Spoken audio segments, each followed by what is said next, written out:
We've got a brand new story to share with you, so let's begin. My name is Thomas, and for 12 years, I lived a life that I thought was perfect.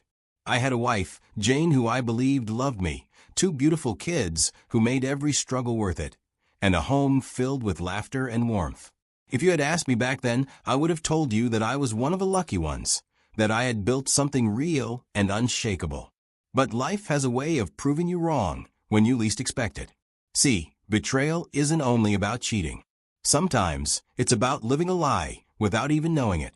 It's about waking up one day and realizing that the life you spent over a decade building was never really yours to begin with.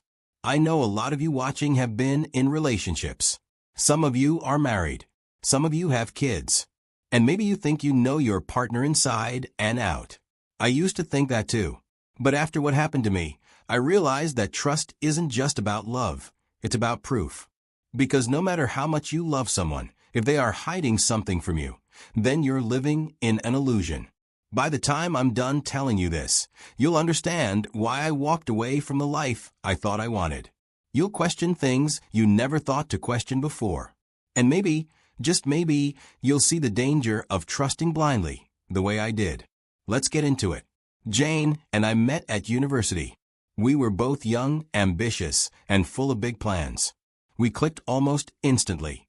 And by the time we graduated, I was sure she was the woman I wanted to spend the rest of my life with. We got married a year after graduation.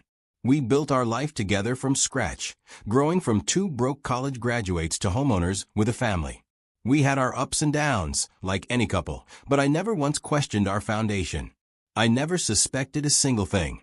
If someone had told me back then that my entire life was built on a lie, I would have laughed in their face. But the thing about truth is that it doesn't care about how perfect your life looks. It doesn't care about how happy you are. It just waits, silent, patient, and inevitable, until the moment it all comes crashing down. One morning, I woke up with no reason to believe anything was wrong. I was off work for the day, and since the kids were on break from school, I figured we'd just have a relaxed time at home. Jane had to go to work. Her job didn't come with the luxury of flexible hours like mine. So it was just me, Daniel, and Ella in the house. I made them breakfast, and we spent the morning watching cartoons, laughing at the silly jokes, and just enjoying the time together. Around noon, it happened. One moment, Daniel was sitting on the couch, playing with his toy car, and the next, he collapsed onto the floor, gasping for air. At first, I thought maybe he had just tripped or was joking around, but then I saw the way his body tensed up. His breaths were short and shallow. Panic hit me so hard. I had never seen him like that before. My hands shook as I rushed over, calling his name, hoping he would answer. But he couldn't answer. I don't even remember how I managed to get my shoes on or grab my car keys. Everything became a blur. I scooped Daniel up in my arms, barely feeling his weight. Ella, who had been watching everything with wide, terrified eyes, burst into tears. She begged me not to leave her alone. I couldn't, she was just a little girl, and she had just watched her brother collapse. So I took them both. I grabbed Ella's hand with one arm while carrying Daniel with the other, ran to the car, and sped toward the hospital. I kept checking the rearview mirror, watching Daniel in the back seat, praying he wouldn't stop breathing before we got there. The moment we arrived, I screamed for help. Nurses rushed over, and in seconds they had Daniel on a stretcher, wheeling him away while firing off questions at me. What happened? How long had he been like this? Did he have any medical conditions? I answered as best as I could, but honestly, my brain was barely functioning. I kept pacing the hallway, clutching my phone in my hand, debating whether or not to call Jane at work. I didn't want to panic her until I knew exactly what was wrong. After what felt like an eternity, a doctor finally came out and told me they had stabilized him. I let out a breath I didn't even know I was holding. But then, before I could fully process my relief, the doctor said something that made my stomach tighten.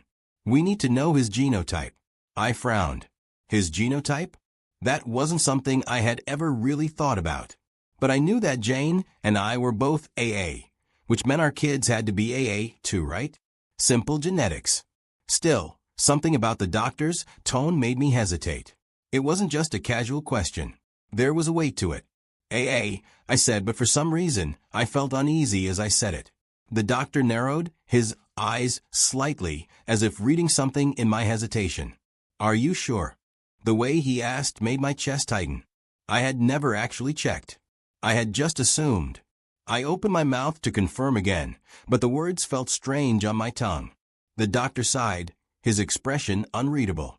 Just to be safe, we're going to run a genotype test. I didn't argue. I just nodded. I remember sitting in that hospital chair, waiting for the doctor to return with the results. When the doctor finally walked in, holding the clipboard with Daniel's results, I wasn't nervous. I had no reason to be. This was just routine, just a precaution. But then, he looked up at me. Your son's genotype is AS, he said, his voice calm and professional. I blinked. The words didn't make sense at first. That can't be right, I said, shaking my head. I'm AA. My wife is AA. That means our kids have to be AA too. The doctor glanced at me, then at Daniel, who was lying on the hospital bed, tired but stable. We ran the test twice, he said. The result is the same. For a moment, my brain refused to process what he was saying. I wasn't a doctor, but I knew basic biology. 2 AA parents cannot have his child. It just doesn't happen. Can you check again? I heard myself say, my voice suddenly unsteady. The doctor sighed, nodding. We can run another test, but I assure you, this result is accurate. So they did. Another vial of blood, another hour of waiting, another stretch of time where I tried to convince myself there was a mistake, a mix-up, maybe even faulty equipment. But when the results came back, they were exactly the same. Daniel was as. I stared at my son, his small fingers gripping the edge of the hospital blanket, completely unaware of the storm building inside me. The doctor must have seen the look on my face because he spoke again, his tone careful. Would you like us to test your daughter as well? I nodded, barely able to speak. If there was some kind of mistake, if this was a mix-up, testing Ella would clear it up. Another test, another round of waiting, my mind racing through every possibility. The result? Ella was AA. I should have felt relieved, but instead, I had an uneasy feeling. Why was Daniel different? I tried to come up with logical explanations. But no matter how much I tried to convince myself, one thought kept repeating in my mind. Over and over like a whisper I couldn't silence. Check everything. As I sat in that hospital waiting room, the seconds dragged by like hours. My hands felt clammy, gripping my knees as I tried to steady my breath. I had already told the doctor to go ahead with the DNA test, but now that I was waiting for the results, I wasn't sure if I was ready for them. There was still a small part of me that hoped I was just overreacting, that this was all some medical misunderstanding that could be explained away. I didn't tell Jane what I was doing. She was still at work. When the nurse finally walked toward me, holding a sealed envelope, she handed it to me with a neutral expression, as if she had no idea she was delivering a death sentence. Here are the results, sir. I took the envelope, tore it open, and unfolded the paper inside. And then everything stopped. 0% paternity match. I blinked, my vision blurring. I read it again, thinking maybe I had misread something. But no, it was clear. Neither Daniel nor Ella were mine. I was heartbroken. I took a deep breath before dialing Jane's number. The phone barely rang twice before she answered. Hey, babe, she said, her voice bright but distracted, probably still at her desk. I kept my voice even and controlled. There's been a medical emergency. I'm at the hospital with the kids. There was a sharp inhale on the other end. What happened? Is it Daniel? What's wrong?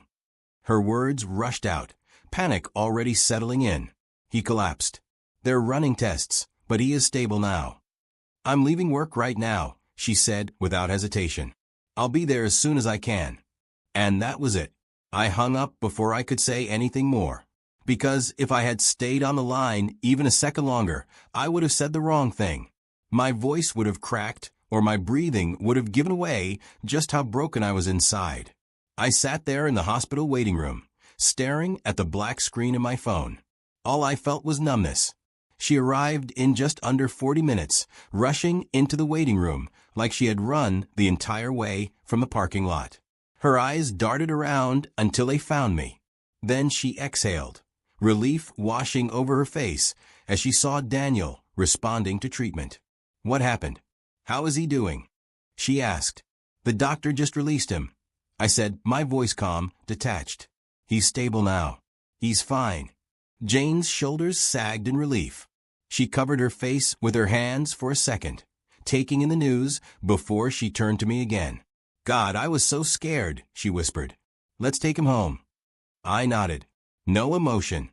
No reaction. She had no idea that the man sitting next to her wasn't the same one from that morning. By the time we got home, Daniel had fallen asleep in the back seat, his head resting against Ella's shoulder. Jane was still whispering prayers under her breath, thanking God that he was okay. I pulled into the driveway and put the car in park, but I didn't move. Jane unbuckled her seatbelt and turned to me. "Are you coming?" I shook my head. "I just need a minute." She hesitated, but didn't push. She got out, carefully pulling Daniel into her arms while Ella trailed beside her. I watched them disappear into the house, the front door clicking shut behind them. And then I lost it. I gripped the steering wheel so tightly. My chest heaved, and before I could stop myself, the first sob tore through me. Then another, and another. I cried like a man who had just lost everything. Because I had. Many years of lies. I don't know how long I sat there. Maybe minutes. Maybe hours. But when I finally pulled myself together, I wiped my face, took a deep breath, and stepped out of the car. It was time to confront my wife. When I walked into the house, the kids were already asleep. Jane was in the kitchen, humming to herself as she rinsed a plate under the sink. I didn't start with small talk. I placed the envelope on the dining table. "We need to talk," I said, my voice calmer than I felt. She turned around, wiping her hands on a towel, her eyebrows drawn in mild concern. "What is it?" she asked. I swallowed hard, staring at her. "I got the kids tested at the hospital," I said, "for their genotype." Her face didn't change. "Okay," she said, her tone light, but I noticed how she adjusted her posture, straightening slightly, as if bracing herself. I took a breath. "Daniel is AS." She blinked. "What?" "He's AS, Jane." My voice was steady, but I could hear the strain in it. "That's impossible, right? Since we're both AA." Her eyes darted to the side for just a second. "That doesn't make sense. Maybe there was a mistake." I let out a short, bitter laugh. "That's what I thought too. So I had them run the test again. Same result." She frowned. "I don't understand, Thomas. What are you trying to say?" I could feel my pulse rise. "I did a DNA test," I said, voice tight. "For both of them." Everything stopped. She just stood there, frozen, her face unreadable. I reached for the envelope, pulled out the papers, and slammed them on the table. Her body jerked at the sound. Her hands trembled as she picked up the documents. I watched as her eyes moved over the words, her lips parting in a silent gasp. And then she broke. A choke sob escaped her lips.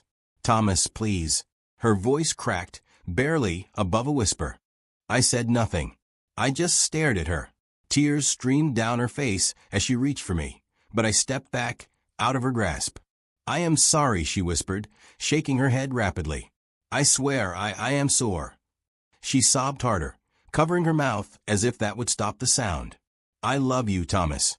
I swear I love you. You don't lie to people you love," I said. "You don't let them live a fantasy while you carry the truth." She kept crying, kept pleading, but I was done. There was nothing she could say to make this better. I just turned around, walked past her, and made my way to the guest room, the house that no longer felt like home. The next few days were pure torture. Jane moved carefully around me, her voice soft, her steps hesitant. She tried to act normal, like nothing had changed. But nothing she said or did could fix this. She started cooking my favorite meals. Jollof rice with perfectly fried plantains, spicy goat stew, grilled fish seasoned just the way I liked.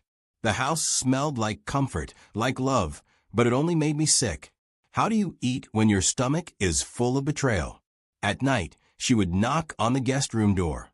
"Thomas," she'd whisper, Please talk to me. But I never answered.